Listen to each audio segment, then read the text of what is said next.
Open your news feed on any given day right now, and you're almost guaranteed to see a barrage of headlines warning about an impending economic storm.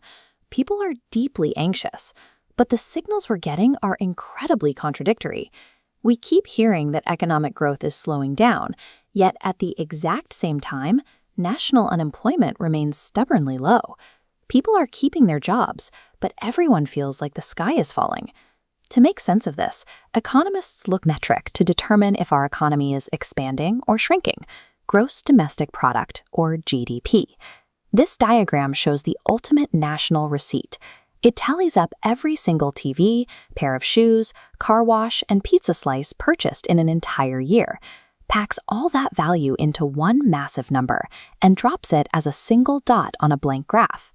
When the next year's dot drops lower than the previous one, creating a downward trajectory, we call that a recession. The country made and sold less stuff. But a single line on a macro-level chart is extremely limited. It proves that the economy shrank, but it tells us absolutely nothing about why it happened. To actually understand a massive global economic contraction, we have to look away from the giant macroeconomic charts. We need to zoom all the way down into the psychology of a single everyday transaction. Let's imagine your country's entire economy is exactly the size of your local neighborhood block, anchored by a standard local bakery. You walk in on a Tuesday morning and hand over $3 for a fresh loaf of bread. This vector map shows exactly where that $3 goes next. The bakery takes your cash and splits it to pay its workers and its landlord. Those people immediately buy their own goods, coffee, haircuts, groceries, forming a bright, rapid web of constant transactions. This creates a positive feedback loop. All this neighborhood buying signals high demand, so the bakery and the coffee shop hire more staff just to keep up. With almost everyone employed, the neighborhood is flushed with disposable income.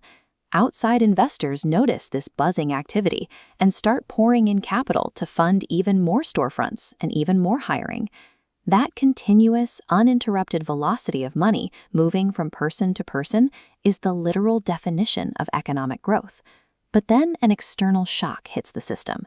A severe supply chain failure or geopolitical conflict thousands of miles away disrupts global shipping lanes.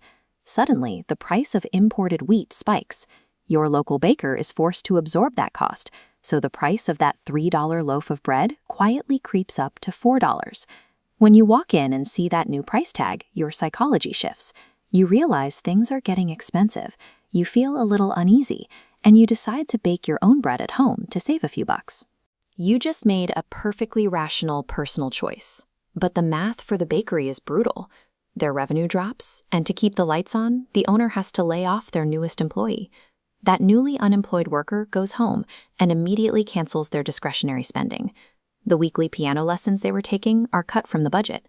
Now the local piano teacher has lost a chunk of their income, so they stop eating out at the neighborhood diner. The diner owner makes less money, so they hold off on buying a new car. Soon, even the neighbors who still have secure jobs start hearing rumors about layoffs.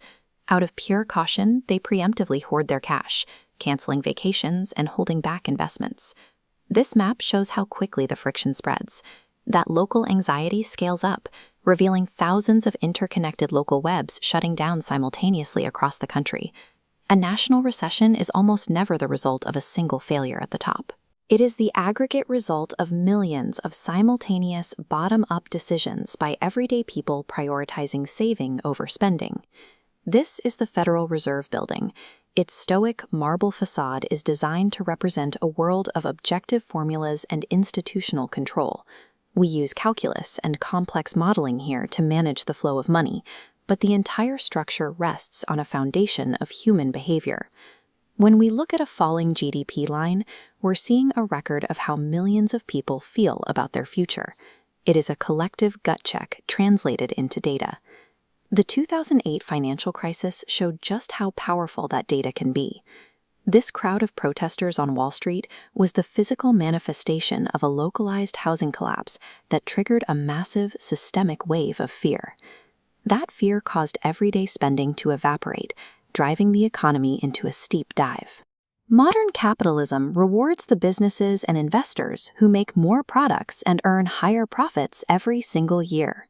If the neighborhood bakery doesn't grow, the investors who fund their expansion move their money elsewhere, and the engine of employment stalls. Because this system relies on psychological loops, periods of contraction are a natural part of the cycle.